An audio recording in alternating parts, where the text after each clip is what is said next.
Hello, everyone. I'm Nolan Myers, CEO of Double GDP. We're building an end-to-end platform for new cities to connect with residents, accelerate growth, and deliver responsive public services. I'm here today bringing you a sprint update for September 1st, 2021. As always, I'll go through our sprint goals, what we did against those goals, and what our aim is for the next sprint. At the end of this sprint, our population goal was to have a population of 47 people across both cities. And we had three product areas we wanted to invest in. Payment renewals, what we were calling a panic button, and what I'd like to refer to as an urgent security button, some of the administrative features for it, and to roll out customs forms. Overall population ended August at 42 against a goal of 47. Again, progress, and again, not quite where we had hoped to be at the end of the month.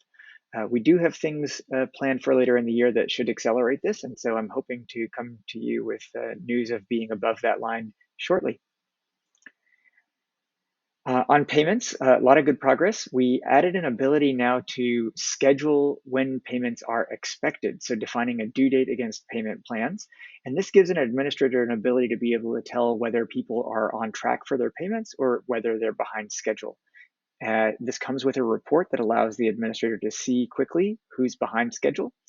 And we now also have an ability to handle overpayment situations. So if a client gives more money than was expected, we can deposit that money into a general fund that will then get pulled from the next batch of payments for the next payment. On the urgent security feature, I don't have a demo for you. I have heard that we now have the ability to send SMS with GPS coordinates. I hope that we can demo that for you in our next sprint.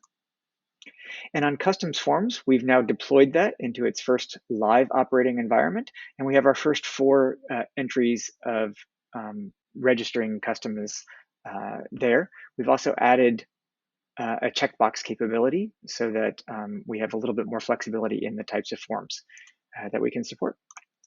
We have a few features that were not planned that we did make good progress on that I'd like to highlight. We now have the ability to configure the user's home screen. So we have some quick links on the home page. And now at a city level, we can determine what's going to show up in those quick links, whether that's dashboard, a menu, or some articles from our news posts.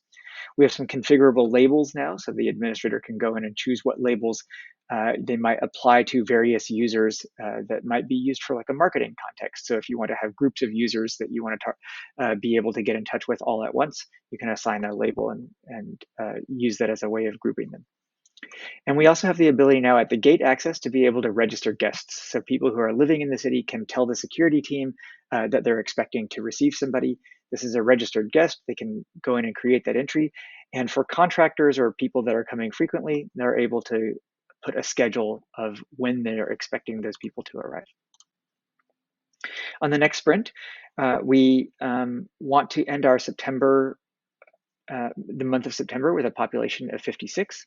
Two areas of the product we'd like to continue to iterate on: forms, where we want to add some reports and the ability to generate contracts directly from those forms.